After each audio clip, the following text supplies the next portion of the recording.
చంద్రబాబు నాయుడు గారు ఎంత టాలెంటెడ్ రా అంటే నిన్న యోగా కార్యక్రమం పెట్టినాడు. ఎవడైనా కూడా ఆరోగ్యం కోసం యోగా పెడతాడు. ఈయన రికార్డుల కోసం యోగా పెట్టినాడు.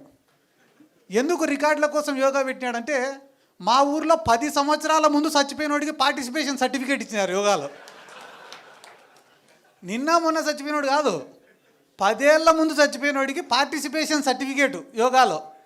ఏమన్నా శివానికి శివాసనానికి సర్టిఫికేట్ ఇచ్చినారేమో. అంటే ఏం చేసినా కూడా దాంట్లో స్కామే ఉంటుంది తప్ప ప్రజల గురించి ఆలోచించి వాళ్ళు ఏమి కూడా చెయ్యరు. కానీ మీరందరూ కూడా గుర్తుపెట్టుకోవాల్సింది ఏమరా అంటే ఈ భారతదేశంలో ఇంకొక గొప్పటి అవకాశం. ఒకరిపైన ప్రేమతో ఓటేసేదానికన్నా ఇంకొకటి పైన కోపంతో ఓటేస్తారంట. ఈరోజు మళ్ళీ తెలుగుదేశం వాళ్ళకి ఫస్ట్ చెంపదెబ్బ అనుకోండి, మెట్టు దెబ్బ అనుకోని పడేది ఆడినా తెలుసా? ఈ వైన్ షాప్ల కాడనే. ఒరే వైన్ షాపులు వచ్చినాయి, ఇంకా మన గల్లాపేట నిండుతుంది, మన జోబులన్నీ నిండుతాయని అందరు వేసినారు ఆ టెండర్లు. నీకు 10 రూపాయలు ఇచ్చినాయి అనుకో, ఇద్దరిని తినమంటే ఎంత తింటాడు? ఒక్కొక్కడు 5 రూపాయలు తింటాడు.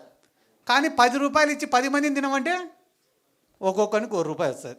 ఈరోజు ఒక నియోజకవర్గంలో 10 బెల్ట్ షాపులు, 10 వైన్ షాపులు పెట్టినారు.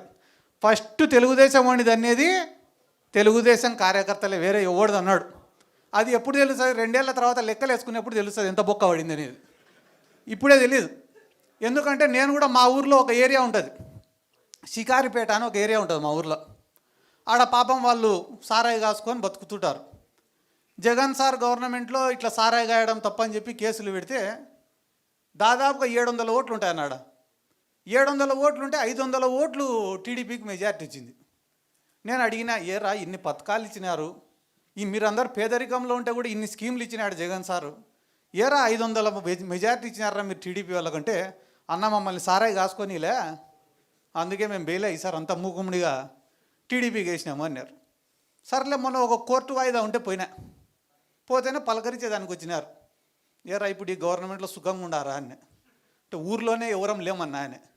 ఎందుకు రా అంటే 99 రూపాయలకే మందు దొరుకుతా అంటే ఇంకా సారాయి తాగేటోడు ఎవడన్నా. అంటే నువ్వేం తప్పు చేయాల్సిన అవసరం లే, ఉన్న ప్రభుత్వమే వాడి నెత్తి మీద వాడే టోపీ పెట్టుకునే రోజులు దగ్గరలోనే ఉన్నాయి. ఇక్కడ ఉన్న వాళ్ళకి చాలా మందికి కూడా నేను చెప్పేది ఏమరా అంటే, ఏమీ లేని కుటుంబాల నుంచి వచ్చి కష్టపడి ఎదిగిన వాళ్ళు ఉన్నారు, రాజకీయ నేపథ్యం నుంచి వచ్చిన వాళ్ళు ఉన్నారు, పేదరికంలో ఉన్నా కూడా ప్రజల పక్షాన పోరాడి వచ్చిన వాళ్ళు ఉన్నారు, నిజాయితీగా ఒక పార్టీనే నమ్ముకొని ఒక నాయకుడిని నమ్ముకొని పైకి వచ్చిన వాళ్ళు ఉన్నారు, బాగా మాట్లాడే వక్తలు ఉన్నారు. కాబట్టి అన్ని రకాల వాళ్ళు ఇక్కడే ఉన్నారు. కాబట్టి అందరికీ నేను చెప్పేది ఒకటేనా, చాలామంది నాయకుల్ని చూసినాం ఇప్పటి వరకు. ఇందాక మా మైదుకూరు అన్న కూడా ఎవరో ఏడున్నాడో అన్న, ఓకేనా, మా మైదుకూరు అన్న కూడా చాలా గొప్ప మాట చెప్పినాడు. రాజశేఖర్ రెడ్డి సార్ తోటి ఏ రకంగా అయితే అటాచ్మెంట్ ఉన్నిందో మాకు అటువంటి అటాచ్మెంట్ కావాలా జగన్మోహన్ రెడ్డితో, ఈ పదవులు కాదు ఇంకొకటి కాదు అని. నిజంగానే చాలా గొప్ప మాట అన్నది.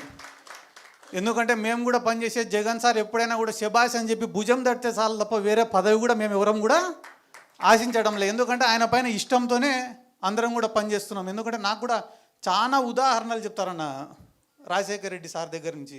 ఎందుకంటే ఒక వెల్ఫేర్ స్కీమ్స్ డెవలప్మెంటే కాదు రాజకీయం అంటే. రాజకీయం అంటేనే ఒక ఎమోషనల్ బాండింగ్. సిద్ధార్థ రెడ్డి అంటే రే మావాడరా అని దగ్గర తీసుకునే రోజే మనం రాజకీయంగా గెలిచినట్ల.